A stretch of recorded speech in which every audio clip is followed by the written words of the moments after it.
حضرت آدم سے حضرت شیت میں نور محمدی جانے کے بعد یہ مختلف نسلوں سے ہوتا ہوا حضرت ابراہیم کے خاندان تک جا پہنچا، جہاں سے حضرت ابراہیم سے اسماعیل کے پاس یہ نور محمدی جا پہنچا۔ حضرت اسماعیل کی اولادوں میں سے کنانا سب سے زیادہ پرہیزگار اور متقی تھا، جس کے پاس نور محمدی تھا، اور وہ بہت ہی برگزیدہ بندہ تھا۔ کنانا کی خاندان سے ہوتا ہوا قریش کے خاندان تک، اور پھر قریش سے بنو ہاشم، اور پھر بنو ہاشم سے حضرت محمد صلی اللہ علیہ وسلم تک یہ نور محمدی جا پہنچا، جس کے بعد اس کی تکمیل ہو گئی۔ کنانا سے نصر اور نصر سے ہوتا ہوا عبد المناف کے خاندان تک جب یہ نور محمدی پہنچا، قصا کی شادی کے بعد اس کو 4 لڑکے اور 2 لڑکیاں پیدا ہوئیں۔ ان 4 لڑکوں میں سے ایک کا نام عبد الدار، عبد المناف، عبد العزیٰ اور احد تھا۔ قصا کے بیٹوں میں سے سب سے بڑا عبد الدار تھا، اور شرافت اور لحاظ سے بھی سب سے زیادہ جانا اور پہچانا جاتا تھا۔ چنانچہ قصا نے اپنی زندگی میں تمام تر اختیارات اپنے اس بیٹے کو سونپ دیے، اور قصا ایک ایسا نیک اور برگزیدہ بندہ تھا کہ جس کی پیشانی نور کی جھلک سے چمکتی ہوئی نظر آتی تھی، اور لوگ اسی وجہ سے اس کی بہت زیادہ عزت کرتے تھے۔ جب قصا بوڑھا ہو گیا تو اس نے عبد الدار سے کہا کہ میں تجھے تیرے بھائیوں کے برابر کرتا ہوں، میں تجھے تیرے بھائیوں کے برابر کرتا ہوں۔ یہ کہہ کر حرم شریف کے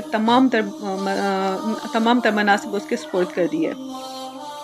قصا کے خوف اور ہیبت کی وجہ سے کسی نے بھی اس فیصلے پر کوئی اعتراض نہ کیا، لیکن قصا کی وفات کے بعد جب اس کے بیٹے عبد الدار اور عبد المناف کا انتقال ہو گیا تو اس کے بعد یہ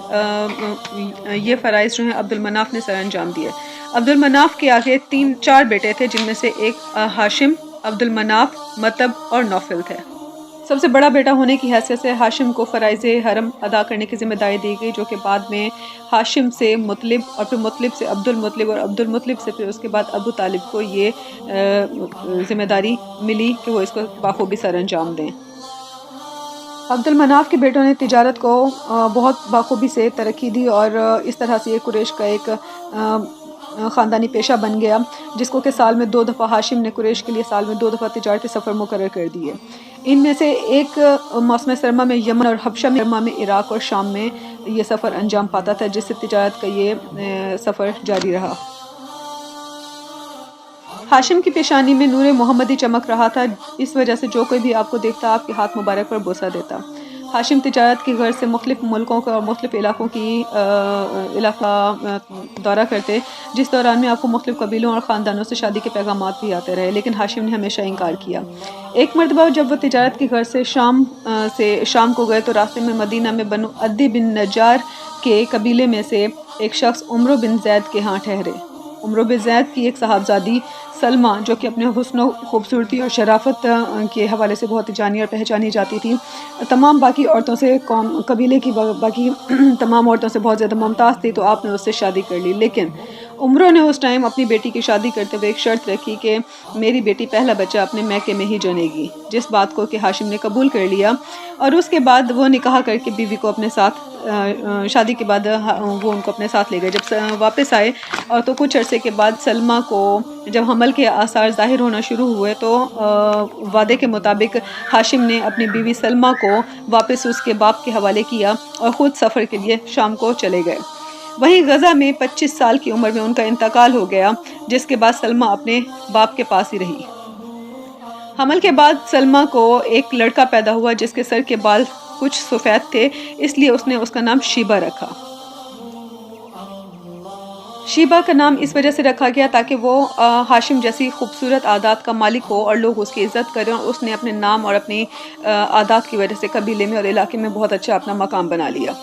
جب شیبہ 7 سے 8 سال کا ہوا تو 7 سے 8 سال تک وہ مدینہ میں ہی رہا، لیکن اس کے بعد پھر ہاشم کے بھائی مطلب کو جب اپنے بھائی کے بیٹے کی پیدائش کا علم ہوا تو وہ سفر کر کے مدینہ پہنچا، اور اس کے بعد اس نے عمرو سے اپنے بھتیجے کو ساتھ لے جانے کا تقاضا کیا، جس پر عمرو نے انکار نہ کیا، تو اس لیے مطلب اپنے بھتیجے کو لے کر اپنے ساتھ روانہ ہو گیا۔ جب مطلب اپنے بھتیجے کو لے کر واپس روانہ ہوا تو اس کے کپڑے رستے میں پھٹے ہوئے تھے، جو کہ اس کو اونٹ پہ سوار کیا ہوا تھا، لیکن ان کے کپڑے بہت زیادہ پھٹے پرانے تھے۔ جب چاشت کے وقت مکہ میں داخل ہوئے تو لوگوں نے پوچھا، اے مطلب یہ کون ہے؟ تو مطلب نے کہا، یہ میرا عبد ہے۔ عبد یعنی غلام، اسی لیے اس کا نام اس کے بعد عبد المطلب کیا گیا، یعنی ہاشم کا بیٹا شیبہ عبد المطلب کے نام سے پہچانا جانے لگا۔ مطلب کے بعد اہل مکہ کی ریاست عبد المطلب کو ملی اور ان کے ماتھے پہ بھی نور محمدی چمک رہا تھا، اس لیے جب کبھی بھی قریش کو کوئی حادثہ پیش آتا تو وہ عبد المطلب کو کوہ شیبہ پر لے جاتے اور ان کے وسیلے سے بارگاہ رب العزت میں دعا فرماتے کہ ہماری یہ مشکل دور فرما دیں۔ شیبہ جہاں سے بھی گزرتا، یعنی عبد المطلب جہاں سے بھی گزرتا، ان سے کستوری کی خوشبو آتی تھی۔ ایام قحط میں ان کے واسطے سے لوگ وہاں پہ بارش کی طلب کرتے اور دعا قبول ہو جاتی۔ عبد المطلب وہ پہلے شخص ہیں جو کہ تہنس کیا کرتے تھے، یعنی ہر سال ماہ رمضان میں کوہ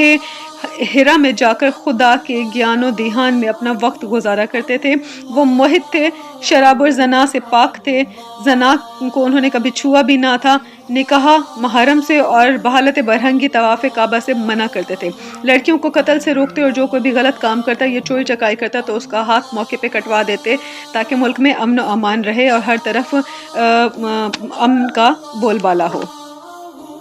عبد المطلب کے بیٹے عبداللہ کی پیشانی بھی نور محمد کے باعث بہت زیادہ خوبصورتی اور حسن و کمال رکھتے تھے، اور جب عبد المطلب کو اپنے بیٹے عبداللہ کی شادی کی فکر ہوئی تو انہوں نے قریش کی عورتوں کی طرف ان کو مائل کرنا چاہا، لیکن وہ چاہتے تھے کہ عبداللہ کے لیے ایک ایسی ہی عورت آئے جو کہ سب سے زیادہ ممتاز اور نیک اور خوبصورت ہو، اور باقی تمام عورتوں سے ان کا حسب و نسب بھی بہت ہی اعلیٰ ہو۔ چنانچہ اس غرض سے جب ایک دفعہ وہ وہاب کے گھر گئے، سردار وہاب بن عبد المناف کے گھر پہنچے تو ان کی جو کہ قریشیوں کی عورتوں میں سے سب سے زیادہ معزز اور نیک تھیں، وہیں پہ انہوں نے ان کو عبداللہ کی شادی کا پیغام دیا، جس کو کہ انہوں نے بخوشی قبول کر لیا، کیونکہ حضرت عبداللہ کی شرافت کا بول بالا ہر طرف تھا، جس کو دیکھتے ہوئے انہوں نے اپنی صاحبزادی کا رشتہ ان کو دینے کے لیے اقرار کر لیا۔ اس طرح سے حضرت عبداللہ کی شادی جو ہے حضرت آمنہ سے ہو گئی۔ اسی دوران میں حضرت عبد المطلب نے خود وہیب کی صاحبزادی حالہ سے شادی کر لی، اور اسی چوتھی شادی حالہ سے ان کو حضرت حمزہ پیدا ہوئے۔ یہ یہاں پہ یاد رکھنا ضروری ہے کہ عبد المطلب کی 5 بیویاں تھیں، سمرہ، لبنہ، فاطمہ، حالہ اور نتیلہ، اور عبد المطلب جو تھے، ابو طالب جو تھے وہ پیدا ہوئے تھے فاطمہ سے، یعنی فاطمہ بنت عمرو مخرومیہ سے، جبکہ حالہ سے جو انہوں نے نکاح کیا تھا وہاں سے حضرت حمزہ پیدا ہوئے تھے، اور نتیلہ سے حضرت عباس پیدا ہوئے تھے، جبکہ دوسری بیوی لبنہ سے ان کو اللہ تعالیٰ نے ابو لہب دیا تھا، اور پہلی بیوی سمرہ سے حضرت حارث پیدا ہوئے تھے۔ جب نور محمدی حضرت عبداللہ سے حضرت آمنہ تک پہنچا اور ان کے رحم تک پہنچا، ان کو حمل ٹھہرا، تو اس دوران میں بہت سے عجائبات واقع ہوئے، جس کی وجہ سے ہر طرف یہ اعلانات ہو گئے کہ ایک آخری نبی کا جو ہے ظہور ہونے والا ہے۔ اس دوران قریش میں بہت زیادہ سخت سالی تھی، قحط سالی تھی، اور جس کی بعد حضرت محمد صلی اللہ علیہ وسلم کے نور محمدی کی برکت سے ہی ہر طرف جو مخملی چادر نظر آنے لگی، برسات اتنی ہوئی کہ ہر طرف نالے بہنے لگے اور درختوں نے اپنے پھل جھکا دیے، اور مکہ میں اس قدر فراخ سالی ہوئی کہ اس سے پہلے کبھی بھی نہیں ہوئی تھی۔ ہر چارپائی نے عربی زبان میں حضرت آمنہ کے حمل کی خبر دینے لگا، بادشاہوں کے تخت اور بت اوندھے گر گئے، اور مشرق و مغرب کے وحشی چرند و پرند و دریائی جانوروں نے بھی ایک دوسرے کو حضور صلی اللہ علیہ وسلم کی آمد کی خبر سنائی۔ جن پکار اٹھے کہ حضرت محمد صلی اللہ علیہ وسلم کا زمانہ آ گیا ہے، اور ہر طرف رہبانیت پر خوف طاری ہو گیا۔ حضرت محمد صلی اللہ علیہ وسلم کی والدہ ماجدہ نے خواب میں سنا کہ کوئی کہہ رہا ہے تیرے پیٹ میں جہان کا سردار ہے، جب وہ پیدا ہوا تو اس کا نام محمد رکھنا۔ جب حمل کو 2 ماہ پورے ہو گئے تو عبد المطلب نے اپنے بیٹے عبداللہ کو اس کے ننیال مدینہ میں کھجوریں لانے کے لیے بھیجا، جہاں پہ یہ کہا جاتا ہے کہ اس دوران میں وہ شدید بیمار پڑ گئے، وہیں پہ ہی انتقال کر گئے۔ جب وہ وفات پائی انہوں نے تو ان کی کل ترکہ ایک لونڈی ایمن، 5 اونٹ اور کچھ بکریاں تھیں۔